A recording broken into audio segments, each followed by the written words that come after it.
अयोध्या का प्रभु श्री राम का मंदिर हो।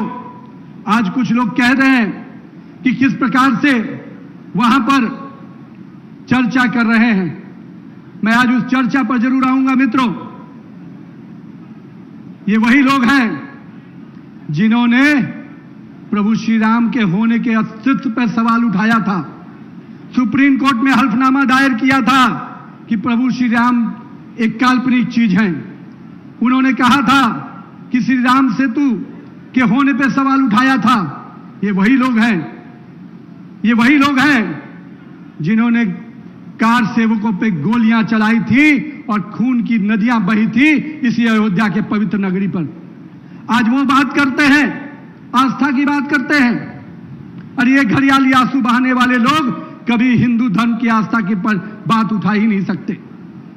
भारतीय जनता पार्टी और मैं कह सकता हूं राष्ट्रीय स्वयंसेवक संघ के लोगों ने, वीएचपी के लोगों ने जितना संघर्ष किया, जिस आस्था के साथ 500 सालों का वो संघर्ष और पिछले 100 वर्षों का उनका जो संघर्ष है, वो कहीं ना कहीं आज भव्य अयोध्या का प्रभु श्री राम का मंदिर है उसके रूप में सामने हमें दिखता है।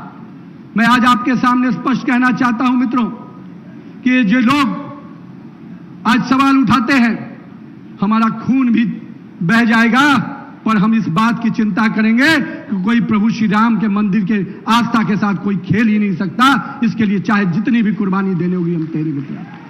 हमारी सरकार ने स्पष्ट किया है, हम कार्रवाई भी करेंगे, हम जो चीजें हैं उसमें सुधार भी करेंगे। पर जो ये हिंदू विरोधी ताकतें जिन्होंने हमेशा हिंदू धर्म का अपमान किया हो, हिंदू देवी देवताओं का अपमान किया हो, जिन्होंने हमारी आस्था के साथ खेला हो, आज अगर राजनीति रोटी सेकना चाहते हैं तो मैं आपको स्पष्ट रूप से कहता हूं, राहुल गांधी जी, अखिलेश यादव जी या केजरीवाल हो, आप हिंदू धर्म को इतना कमजोर मत समझिए कि आपके झांसे में आएंगे, आपके भरमाने पे आएंगे। हमने देखा है जब हिंदू देवी देवताओं का अपमान होता है तो आप मौन रहते हैं। हमने देखा है तमिलनाडु में जब हिंदू देवी पूजा की पद्धति पर सवाल उठता है तो आपके शागिर्द अपमानित करते हैं, आप चुप रहते हैं। बिहार में जब रामचरितमानस का अपमान हुआ उस समय कांग्रेस के लोग मौन बैठे हुए थे।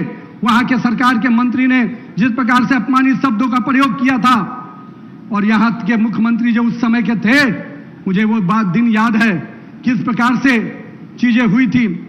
मेरे पिताजी भी कार सेवक के रूप में पटना से चले थे, 2 महीने तक जेल में रहना पड़ा था और हम लोग घर में रहते थे। हमें लगता था कब मेरे पिताजी लौट के आएंगे। मैं उस समय मुश्किल से 10-11 साल का रहा हूंगा।